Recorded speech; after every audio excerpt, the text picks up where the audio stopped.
നമസ്കാരം. ഇന്ന് ഭാരത കേസരി മന്നത്ത് പത്മനാഭന്റെ 147-ാം ജയന്തിയാണ്. എന്നാൽ മന്നത്ത് പത്മനാഭന്റെ ജയന്തി ദിനത്തിൽ ആളുകൾ അദ്ദേഹത്തെ അനുസ്മരിക്കുമ്പോൾ അപമാനിക്കുകയാണ് മാർക്സിസ്റ്റ് സൈബർ അണികൾ. മുഖ്യമന്ത്രി പിണറായി വിജയന്റെ ഫേസ്ബുക്ക് പോസ്റ്റിലാണ് മന്നത്തപ്പനെ അപമാനിക്കുന്ന കമന്റുകളുമായി സൈബർ ഗുണ്ടകൾ അഴിഞ്ഞാടുന്നത്. അതേസമയം മന്നത്ത് പത്മനാഭന്റെ ജയന്തി ദിനത്തിൽ തീരെ അപ്രധാനമായ പരാമർശത്തോടെയാണ് മുഖ്യമന്ത്രി അദ്ദേഹത്തെ അനുസ്മരിച്ചിരിക്കുന്നത്. മുഖ്യമന്ത്രി പിണറായി വിജയന്റെ ഫേസ്ബുക്ക് പോസ്റ്റ് ഇപ്രകാരമാണ്: മന്നം ജയന്തിയാണെന്ന്. കേരളത്തിൽ നിലനിന്ന സാമൂഹിക അനാചാരങ്ങൾക്കെതിരെ പോരാടിയ നവോത്ഥാന നായകനായ മന്നത്ത് പത്മനാഭൻ NSSന്റെ സ്ഥാപക വക്താവ് കൂടിയാണ് എന്ന് തുടങ്ങുന്ന അനുസ്മരണ പോസ്റ്റിൽ ഏതാനും വരികൾ മാത്രമേയുള്ളൂ. മുഖ്യമന്ത്രി പിണറായി വിജയന്റെ ഈ ഫേസ്ബുക്ക് പോസ്റ്റിന്റെ താഴെയാണ് മന്നത്ത് പത്മനാഭനെ അവഹേളിച്ചുകൊണ്ട് സൈബർ ഗുണ്ടകളുടെ വിളയാട്ടം. അതിനൊപ്പം CPM എന്ന് ഭാവിച്ചുകൊണ്ട് മതതീവ്രവാദ ആശയമുള്ളവരും മുഖ്യമന്ത്രിയുടെ ഫേസ്ബുക്ക് പോസ്റ്റിൽ വംശീയ വെറി നിറഞ്ഞ പരാമർശങ്ങൾ നടത്തുകയാണ്. അതേസമയം മുഖ്യമന്ത്രിയുടെ സോഷ്യൽ മീഡിയ പ്രവർത്തനങ്ങൾ ചിട്ടപ്പെടുത്തുവാൻ വലിയൊരു ടീം തന്നെയുണ്ട്. അതുകൊണ്ട് തന്നെ ഇതേപോലെയുള്ള അധിക്ഷേപകരമായ പരാമർശങ്ങൾ വന്നാൽ അതിനെ അവർക്ക് നിയന്ത്രിക്കുവാൻ സാധിക്കുന്നതുമാണ്. എന്നാൽ മന്നത്ത് പത്മനാഭനെ അവഹേളിച്ചുകൊണ്ടും മതപരവും വംശീയവുമായി ആക്രമിച്ചുകൊണ്ടുള്ള കമന്റുകൾ നിറഞ്ഞു കവിഞ്ഞിട്ടും മുഖ്യമന്ത്രിയുടെ ഫേസ്ബുക്ക് നിയന്ത്രിക്കുന്നവർ ചെറുവിരൽ പോലും അനക്കിയിട്ടില്ല. IPC 153A ചുമത്തി കേസെടുക്കാവുന്ന തരത്തിലുള്ള നിരവധി കമന്റുകളും അതിലുണ്ട്.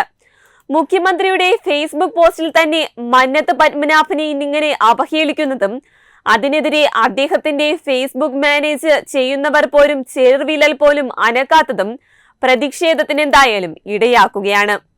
അതേസമയം കേരളം ഭാരത കേസരി മന്നത്ത് പത്മനാഭനെ ഓർക്കുന്നത് കേവലം സമുദായ നേതാവായിട്ടല്ല, മറിച്ച് കേരളീയ നവോത്ഥാനത്തിന്റെ ശക്തി ഗോപുരമായ മഹാത്മാവായിട്ടാണ്. സനാതനമായ ഹൈന്ദവ ധർമ്മം ജാതിയെയോ ജാതി അടിസ്ഥാനമാക്കിയുള്ള ഉച്ചനീചിത്വങ്ങളെയോ അംഗീകരിക്കുന്നില്ലെന്നും ഹൈന്ദവ മതവിശ്വാസികൾക്കുണ്ടായ സകല അധപതനത്തിന്റെയും കാരണം ജാതി വ്യത്യാസമാണെന്നും ഉറക്കെ പറഞ്ഞ സമൂഹ പരിഷ്കർത്താവാണ് അദ്ദേഹം. കേരളത്തിൽ നിലനിന്നിരുന്ന ജാതീയമായ ഉച്ചനീചത്വങ്ങളെയും ജനാധിപത്യ ധ്വംസനങ്ങളെയും അദ്ദേഹം ഒരുപോലെ എതിർത്തു. ഒരു മുന്നോക്ക വിഭാഗ നേതാവായിട്ടല്ല, സ്വയം ശുദ്ധീകരിക്കാനും നവോത്ഥാനത്തിന്റെ പാതയിൽ മുന്നേറുവാനുമുള്ള ഒരു സമൂഹത്തിന്റെ ശ്രമങ്ങൾക്ക് എല്ലാവിധ പ്രേരണാശക്തിയും പകർന്നു നൽകിയ നേതാവ് കൂടിയാണ് മന്നത്ത് പത്മനാഭൻ. മുന്നോക്ക സമുദായത്തിലുള്ളവർക്ക് മാത്രമല്ല, പിന്നോക്ക സമുദായങ്ങളിൽ പെടുന്നവർക്കും അന്തസ്സോടെ ജീവിക്കാനും യഥേഷ്ടം സഞ്ചരിക്കാനുമുള്ള സ്വാതന്ത്ര്യം വേണമെന്നാവശ്യപ്പെട്ട് ഏതാണ്ട് 100 വർഷം മുൻപ് വൈക്കം മുതൽ തിരുവനന്തപുരം വരെ മുന്നോക്ക സമുദായക്കാരുടെ പദയാത്ര സംഘടിപ്പിച്ച നവോത്ഥാന നായകൻ മാത്രമല്ല അദ്ദേഹം. ഭരണഘടനയെ മാനിക്കാതെ തോന്നിയതുപോലെ പ്രവർത്തിച്ച ആദ്യ കമ്മ്യൂണിസ്റ്റ് സർക്കാരിനെ വലിച്ചു താഴെയിട്ട രാഷ്ട്രീയക്കാരനുമായിരുന്നു.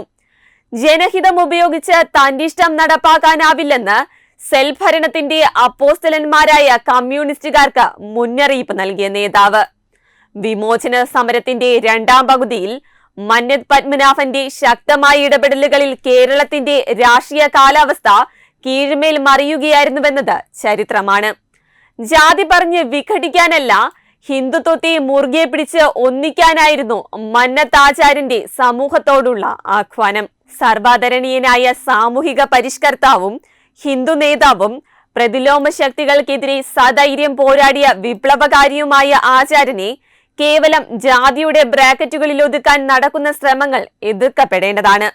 കേരളീയ നവോത്ഥാനത്തിന്റെ ചരിത്ര വഴികളിൽ മന്നത്തിനെ പാർശ്വവൽക്കരിക്കാനുള്ള ഇടത് നീക്കങ്ങളെയും കേരളം ശക്തമായി എന്തായാലും പ്രതികരിക്കേണ്ടതുണ്ട്. വെബ് ഡെസ്ക് തത്തുമൈ ന്യൂസ്. ദിഗന്ത റിസോർട്ട്, അഹമ്മദാബാദ്, ഗുജറാത്ത്.